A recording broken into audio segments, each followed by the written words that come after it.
en dollars. Et ceux qui ne le font pas sont tués. Alors on est passé d'une monnaie qui renvoyait à une notion de sécurité à une monnaie qui renvoie à une notion de domination. Il y a 5 ans, les Chinois avaient déjà annoncé la dédollarisation et la désaméricanisation du système monétaire mondial. Le dollar et l'euro ont perdu la bataille. Ils sont devenus périphériques au nouveau système. Marc Leugs, vous avez été pendant 10 ans membre de la cellule de prospective de la Commission européenne qui avait été créée par Jacques Delors de 90 à 99. Et pour vous, on est en train de vivre un renouveau, je vous cite, monétaire mondial. Et alors, dans un silence quasi total ou complètement total. Bonjour Marc. Bonjour. Oui, excusez-moi de donner des bonnes nouvelles, mais nous sommes vraiment en train de toucher l'émergence d'un nouveau paradigme monétaire mondial. Évidemment, les médias n'en parlent pas. Ce qu'on voit, c'est que, et à mon avis, le leader, c'est un peu Sergueï Lavrov, qui m'a l'air d'être le penseur derrière tout ça. Et il dit ceci, bon, nous confirmons un projet qui date de 5 ans, parce qu'il y a 5 ans, les Chinois avaient déjà annoncé la dédollarisation et la désaméricanisation du système monétaire mondial, mais ils ont mis du temps à se mettre en route. Et puis il y a eu au Brésil Lula qui a été mis dehors, etc. Petite vengeance de Obama, probablement. Et donc maintenant, nous voyons quoi? Nous voyons que une monnaie, c'est un symbole. Donc, très rapidement, c'est quoi une monnaie? Une monnaie, c'est un symbole qui permet les échanges. Alors, ce symbole peut renvoyer à la sécurité. Ça, c'est par exemple une monnaie reliée à l'or, comme le dollar, entre Bretton Woods, 1948, je crois, ou 1947, et 1971, au moment où les Américains, Nixon, ont dit « There is no gold », il n'y a plus d'or. Alors on est passé d'une monnaie qui renvoyait à une notion de sécurité à une monnaie qui renvoie à une notion de domination. Kissinger, avec son génie à lui, a imposé le pétrodollar, c'est-à-dire tout le monde, dans le monde entier, est obligé d'acheter le pétrole en dollars. Et ceux qui ne le font pas sont tués. Ce qui a permis la domination américaine sur le reste du monde. Exactement. Et donc c'est une monnaie qui a renvoyé à la domination en disant « Attention, si vous ne suivez pas ce qu'on dit, ça va aller mal pour vous. On va vous faire la guerre ou vous tuer. » Et maintenant, nous passons dans une troisième phase où la Russie, l'Inde, la Chine et, semble-t-il, des dizaines de nouveaux États, dont l'Arabie saoudite, dont l'Iran, dont le Venezuela, dont l'Argentine et une partie des États africains, optent pour une nouvelle monnaie qui est de nouveau symbole de stabilité et d'éthique cette fois-ci. Donc ils annoncent un monde multipolaire. Il n'y a plus personne. La structure, ils ont pensé la structure de telle manière que personne ne puisse dominer. Ça renvoie à une toute autre image. Il y a une tentative de créer une monnaie qui ne renvoie plus à la domination, mais à la justice, fairness. Est-ce qu'on pourrait dire alors qu'il y a une différence fondamentale entre la pensée américaine, occidentale, et la pensée de l'Est, la pensée russe, où les premiers veulent dominer le monde et les autres sont dans une toute autre logique? Oui, exactement. On peut dire cela. Ils proposent une logique horizontale. Il n'y a plus aucun État qui peut dominer. Ce n'est plus possible dans la structure qu'ils ont créée. Un.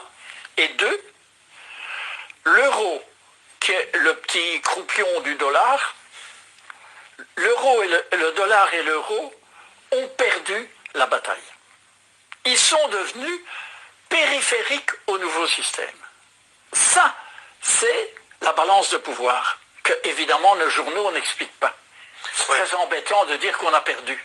Pour encore expliquer la monnaie, parce que c'est quand même un peu complexe, quand elle n'est pas étalonnée sur une valeur matérielle comme l'or, ça indique que la planche à billets des banques centrales peut tourner tant qu'elle veut, c'est ça, il faut quand même l'expliquer pour ceux qui... Alors, oui, la monnaie actuelle, elle est créée à partir de rien. La banque dit, voilà, il y a 1 million d'euros pour vous, mais vous allez payer pendant 30 ans. Donc, le client, lui, il paye.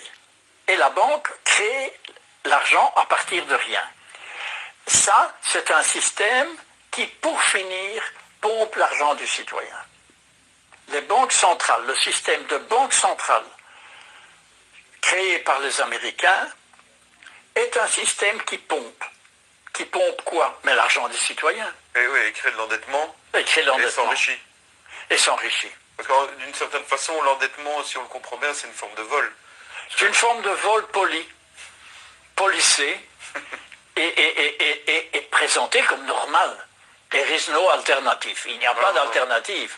Donc on va vous voler, mais légalement. Et les Russes, quelque part, arrêtent ce système, appuyés par les Chinois et les Indiens, et un nombre croissant d'États dans le monde. Donc, quelque part, c'est un petit peu comme la guerre en Ukraine, on commence à se rendre compte que l'Occident a perdu la main. L'euro et le dollar ont perdu la main, ont perdu la domination, on va vers autre chose. Le dollar et l'euro vont commencer à être de plus en plus marginalisés. Et l'euro, objectivement, par rapport au rouble, depuis le 28 mars, a perdu 38,9%. Nous sommes à 60. Le rouble était à 100 roubles pour un dollar, maintenant il est à 61,5. Donc ça fait 38,5% que l'euro et le dollar ont perdu. Bon. Et ça, on ne dit pas, on dit there is inflation, il y a de l'inflation. Mais non, c'est notre monnaie qui dévalue dans un silence total.